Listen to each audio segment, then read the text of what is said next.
Here is an article called "Is Pot Good for You?" I never smoked pot in junior high because I was convinced it would shrivel my incipient manhood. This was the 1980s, and those stark "this is your brain on drugs" ads. And I urge you, if you haven't seen these ads, to look them up on YouTube and find these ads. "This is your brain on drugs." All you have to do is look that up, and it will show you the ads. I honestly remember some of these ads. They were of somebody saying, "This is your brain," holding up an egg. "This is your brain on drugs," and then cracking the egg and throwing it into a frying pan. I think this was a very, very bad campaign against drugs. I think that they should have stated it in a lot different of a way, because marijuana is involved in those drugs, and I'm starting to gain a biased opinion about this after all of this research, that marijuana is not a bad thing indeed. Because I have seen a lot of good things come from marijuana so far. Let's keep reading. Already had me vaguely worried about memory loss and psychosis, but when the other boys said pot might affect our southern regions, I was truly terrified. I didn't smoke a joint for the first time until I was 21. By 12th grade, about half of young Americans have tried marijuana, which put me in the geeky other half. He refers to himself as geeky. I would like to say that you are not geeky if you don't try marijuana. You are simply just believing in what you think is right at the time. Take the time to educate yourself, which you are doing through watching this video, but go further than this video and truly educate yourself on everything that has to do with the product called marijuana. I would like to enforce that I feel very strongly about you taking the time to educate yourself to ultimately make your decision. I used to think this was a good thing since I never developed a taste for pot and avoided becoming dependent. Dependency is delusional. Addiction is equal to the amount that you feel you need something. It's completely irrelevant.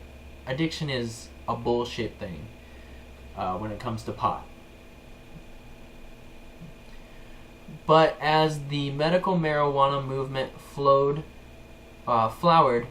and weed's PR improved, I often wondered if I shouldn't have realized it as a kid before I had a personal trainer to tisk my every vice. Shrinking testicles? ? Mushy brains? ? I came to see these as grotesqueries invented by anti-drug propagandists. And there are people out there that have a closed mind that will never know what drugs, like marijuana anyways, are like, because they refuse to try them and they refuse to experience the pluses and the minuses of the society's testing as they do, and which I'm reading to you. These are the people that should ultimately increase their education about this stuff. These are the people that run our country, that vote against it, that are uneducated about pot. I'm going to officially say that my opinion of pot is a good thing. I've seen way too much evidence in the review of these videos that I have been making today, and I will be from now on a supporter of the legalization of pot And as the new utopia order is established, I will continue to support pot. And the ruling of pot, as the new utopia order will state, is pot is legal. No driving underneath the influence. Simply put. I have changed that recently. I realized since the beginning of this video, because I've learned that pot can still be influencing something that would be bad as per se driving. I'm going to keep reading. It turns out that the study of marijuana's health effects is at once more complex and less advanced than you might imagine. Interpretations of marijuana research may tell you more about one's own biases than the data. Okay, I just completely went on a rant about this, and now they're reinforcing my rant. If you can't see that this is true, then you need to stop watching this video and you need to start doing your own research and start thinking for yourself instead of letting a system tell you how to think. Because ultimately, what I am here for is to make you think for yourself. Not to let anybody else do or say anything for you, but you do it on your own. Now let's see, where was I? Writes Mitch Earlywine in Understanding Marijuana. Now I've heard of this guy before in an article that I read on my own earlier. Maybe I did read it to you, I don't know. But he seems to be an important person when it comes to marijuana.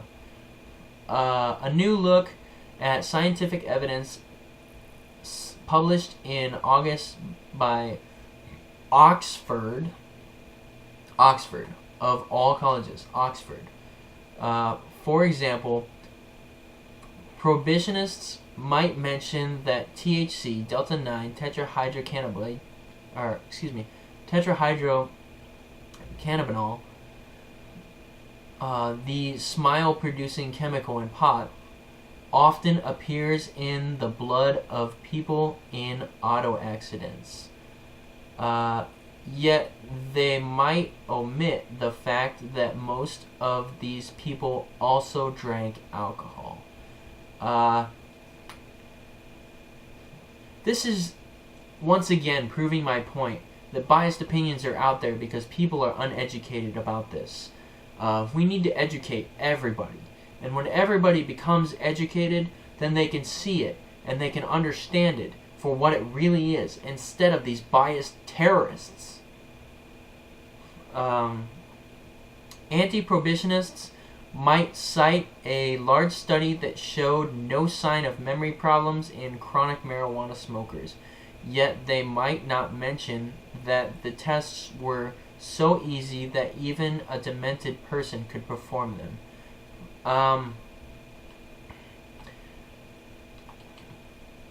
That is true too. Anti-prohibitionists could very well do these tests even if they are demented, which establishes a non-credibility for the anti-prohibitionist essentially, but you know, it's ultimately what you think. It doesn't really matter what either side of this paragraph's argument is showing, because it is what you think.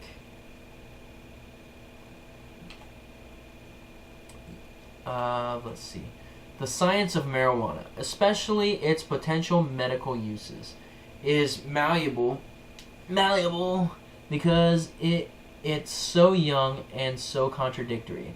Although preliminary data are promising. No, that's supposed to is. Although preliminary data is promising, scientists haven't definitively shown that the drug can safely treat nausea or pain or anything really. Some experts claim the U.S. government has sabotaged medical marijuana research, and there is evidence to support them.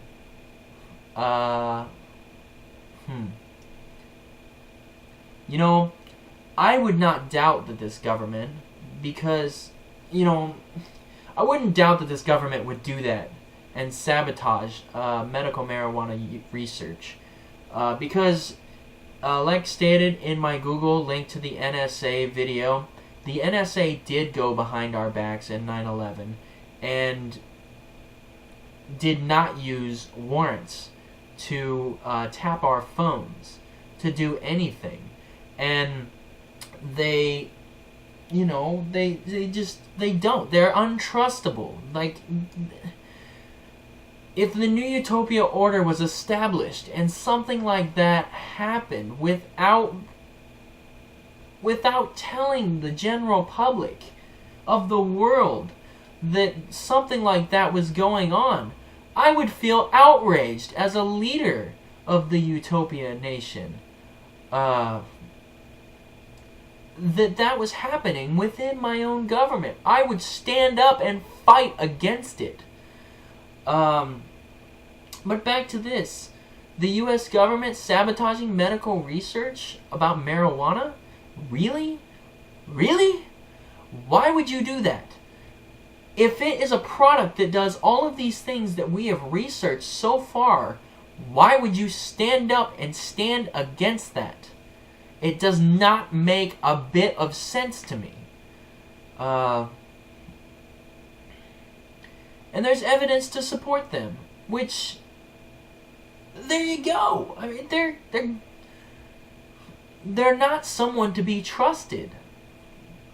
I can't say that they do everything wrong, because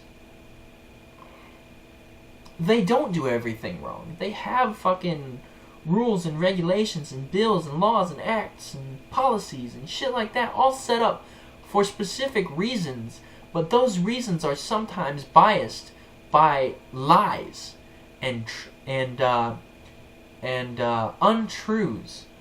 Like, we need to sit here and realize that society is influenced by those lies through the government. We need to realize this in establishing the New Utopia Order. Let's keep reading. I forget where I am. Okay. Alright. Even so, in the past few years, scientists have made rapid advances in their basic understanding of how cannabis sativa works.